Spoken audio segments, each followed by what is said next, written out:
Hello everyone and welcome to Barca News. It's November 8, 2022 and Barcelona are still leaders of the Spanish League after a heroic comeback and a victory of Barcelona against Osasuna 1-2. Also, it's reported that Xavi is insisting that the club sign Zubimendi as Sergio Busquets' replacement, and it's reported that Memphis Depay is not happy with his situation at the club and that Barcelona are not too happy with the player's recovery either. We have a lot to discuss, so let's begin. Hello everyone and welcome to the channel. My name is Mo and we'll begin with the news that Barcelona defeated Osasuna 1-2 a few moments ago in a stunning comeback where a 10-man Barcelona were able to come back from behind and were able to take home 3 important points. Now this was not necessarily the team's best performance, especially during the first half where Barcelona were unable to come out of the Osasuna's high press and where they lost balls in dangerous areas, and as a result Osasuna were able to score an early goal. Now, despite this not being Barcelona's best performance, I do have to highlight one big thing, which is the winning mentality and the fighting spirit that Xavi has been able to instill into his players. Now, everything bad that could have happened to Barcelona happened during the first half. Not only did they receive an early goal that should have been disallowed after Unai Garcia's foul against Marcos Alonso, but also Barcelona's best player and highest scorer, Robert Lewandowski, was sent off after receiving 2 consecutive yellows.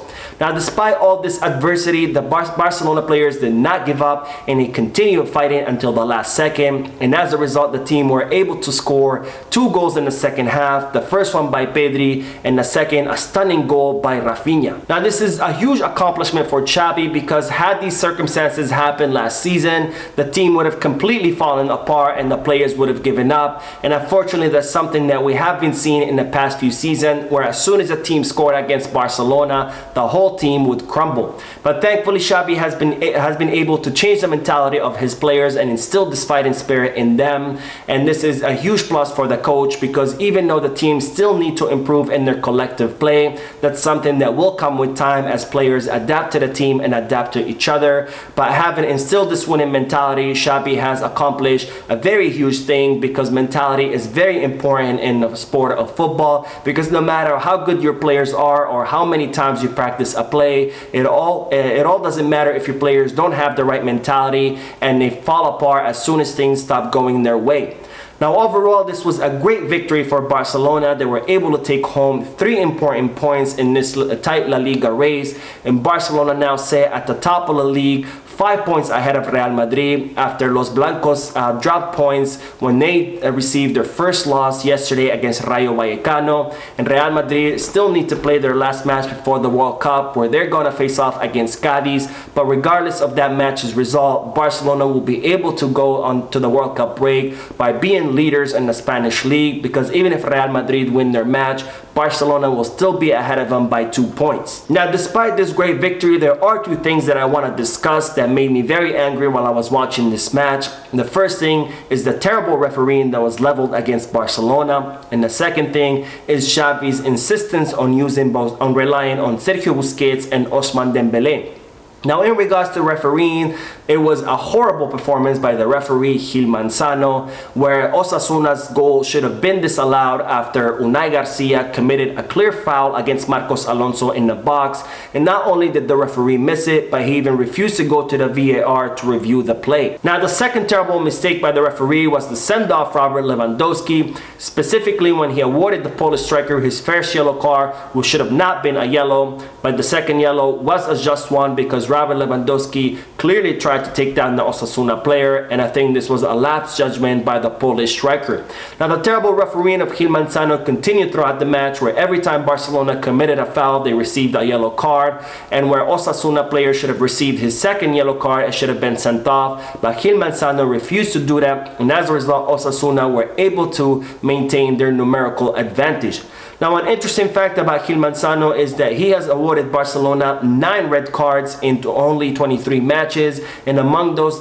red-carded players are Luis Suarez, Neymar, Messi, and now Robert Lewandowski. And of course, Gil Manzano is the referee who was involved in that scandal where he was seen leaving the Santiago Bernabeu with bags of gifts with the Real Madrid emblem on him, which begs the question, why is this guy still allowed to referee in the Spanish Spanish league. Now today's terrible refereeing is a long pattern of terrible refereeing that we've been seeing in La Liga, and even in yesterday's match when Real Madrid lost to Rayo Vallecano, it was a circus of refereeing where Real Madrid were awarded a penalty kick after a VAR review where, according to the rules, the VAR should have not intervened, where Real Madrid's second goal should have been disallowed because they committed a foul a few seconds after scoring the goal, where Vinicius should have been sent off with a second yellow and he wasn't, where Carvajal should have been sent off with a second yellow but he wasn't, and where the referee added 8 minutes to stoppage time, which ended up being 10 minutes.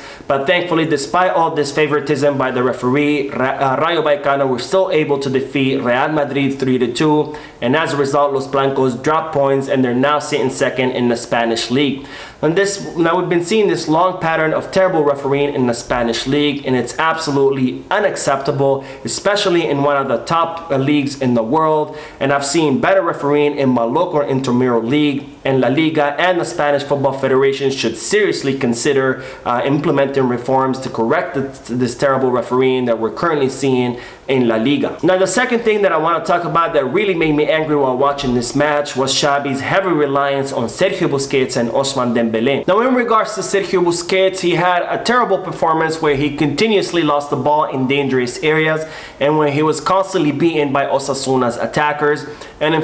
fact, Osasuna's goal was heavily due to Sergio Busquets' fault, where he completely loses the mark of his man and leaves Osasuna's striker completely free in the box, which allowed Osasuna to score their goal. Now Sergio Busquets' mistake did not stop there. He continued to lose balls in dangerous areas and he was very slow all throughout the match. And instead of being subbed out, Xavi kept Sergio Busquets for the entire 90 minutes, which I don't understand on why Xavi insists on relying on Sergio Busquets, especially in matches where he's clearly not focused and he's clearly making mistakes and should be taken out of the match. Now the other thing that I didn't understand, which is Xavi's heavy reliance on Ousmane Dembélé, who's shown us time and time again that he's an erratic player who can go from having a spectacular match where he carries the team on his shoulders to having 5 terrible matches where he always loses the ball and completely disappears, and he specifically always disappears against big teams. Now I don't understand why Xavi continues to rely on Ousmane Dembélé. I understand that the player does have the qualities and the talent to become one of the best players in the world, but unfortunately he's shown us time and time again that he's an erratic player that you cannot rely on, and he should have easily been subbed out during the halftime or at least during the 60th minute for Rafinha, and instead Xavi continued to bet on Ousmane Dembélé until the 75th minute when Rafinha came on, and within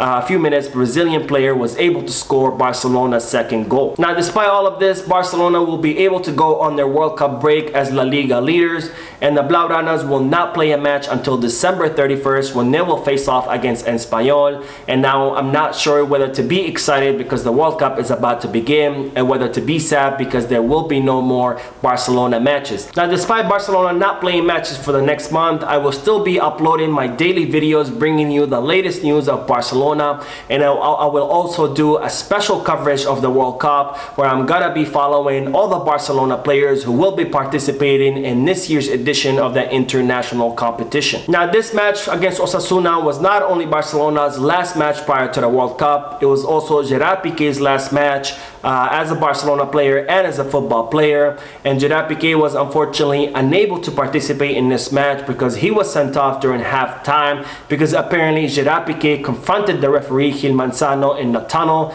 and as a result Gil Manzano gave Gerard Pique a red card, and with this red card Gerard Pique has ended a legendary career where he has won 30 trophies with Barcelona. Now on to the news that Xavi is reportedly insisting that Barcelona sign Zubimendi as a replacement for Sergio Busquets. Now as I've been discussing these past few videos, Barcelona's priority is to sign a replacement for Sergio Busquets, whose contract will expire with Barcelona at the end of the season, and to also sign a player to reinforce the right back position because Hector Bellerin has not convinced Xavi or the club, and as a result Barcelona will not extend Hector Bellerin's contract past its expiration date in June of 2023. Now as I reported many times before, Xavi wants to sign Zubimendi from Real Sociedad to replace Sergio Busquets. However, Zubimendi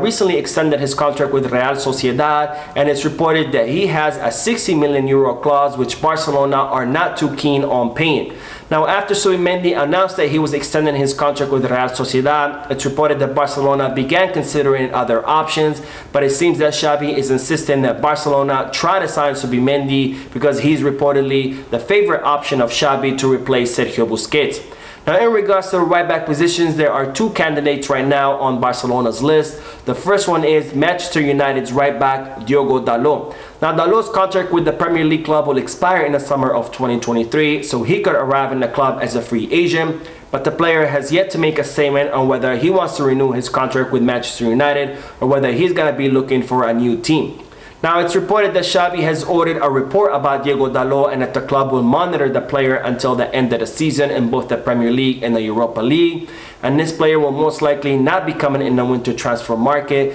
because Manchester United will face off against Barcelona in the Europa League, and I highly doubt that the Premier League club will want to sell a player to a team that they will be facing off in the European competition. Now, the second option for Barcelona is Girona's right back, Arnau Martínez. Now, Martinez is a 19-year-old defender who came up through the Barcelona academy. So he's very familiar with the Barcelona style of play, and the player has also stated many times before that his dream is to come back to Barcelona. And it's also reported that Girona are willing to part with the player for a price around 15 to 20 million euros. So this is a very feasible operation for Barcelona given the affordable price of the player and the player's desire to come back to the club. Now, it's reported that Xavi has ordered an exhaustive report about Arnau Martínez, and just like Diogo Dalot, this player will most likely not come until the summer transfer market because it's highly doubtful that Girona will want to part ways with the player halfway through the season. Now, there's also the option of Juan Foyth for the right back position, which Barcelona were very interested in signing over the summer, where unfortunately the Argentinian suffered a knee injury, and as a result he's currently out of action. Now, it's reported that Barcelona will monitor Juan Foyth's recovery, and based on that they will make a decision whether to try to sign the Argentinian next summer. Now, on to the news that Memphis Depay is reportedly not too happy with his situation at the club because he hasn't been getting much playing time, and that he's currently asking the club for a letter of freedom, and he wants to leave Barcelona for free because he considers that he made a huge effort to come into Barcelona during a difficult time, and as a thank you, Barcelona should award him the letter of freedom. But the club, of course, want to make some profit off Memphis Depay's sale because he's a player with a great market value. Now, it's also reported that Barcelona are not too happy with Memphis Depay's recovery, where he picked up an injury during the international break and where he was expected to be out for only a few weeks, and instead Depay never came back. And it's reported, and some people in the club think that the player purposely delayed his recovery because he didn't want to risk injury prior to the World Cup, and he wanted to arrive at the tournament healthy. Now, Depay has departed Barcelona with the permission of the club, and he's going to continue his recovery with the Dutch team, where he hopes that he'll be healthy for the Qatar World Cup. Now, speaking of Memphis Depay, it's reported that Barcelona are considering Wilfried Zaha as a possible replacement for the Dutch striker. Now, it was previously reported that Barcelona were considering Zaha as a possible replacement for Ousmane Dembélé in case the club decided to sell the French player, but it's now being reported that Barcelona are considering Zaha as a replacement for Memphis Depay, who will most likely depart the club during the winter transfer market. Now, Wilfried Zaha's contract will expire with the Premier League club Crystal Palace in the summer of 2023, so he could arrive in the club as a free agent. And Zaha has the similar player profile as Memphis Depay, where he's a striker who could play on the wings and can make inverted runs and also dribble past players. Now, we will end today's video with the news that Xavi received his Golden Ball for winning the Golden Boy Award for being the best player under the age of 21. Now, Xavi had already received this award a few weeks ago. However, the gala to give him the award was yesterday, and Xavi was unable to attend this gala because he was preparing for today's match with the team. Now, as a result, Tuttosport, which are the newspaper that organizes the Golden Boy Award, mailed Xavi his Golden Ball, and upon his receipt, Xavi said that he was very proud to receive this award, especially because Pedri had won it last year. Now, the Barcelona feminine captain Alexia Putellas also received her Golden Ball after being awarded the Golden Woman Player Award, and this is Alexia Putellas' third individual award this year after receiving the UEFA Women Best Player of the Year and after receiving the Ballon d'Or, and there is no question that Alexia Putellas is currently the best female player in women's football. So that is it for today. I hope you enjoyed the video. If you did, please give me a like. Also, I'd like to invite all of you to please leave a comment down below, giving me all your thoughts and opinions about all the news that I share with you. And finally, I would like to invite all of you to please subscribe to the channel so you can stay current on all the latest news in regards to our beloved club, FC Barcelona. Thank you for watching, and we'll see you in the next video. And as always, Peace, Barça.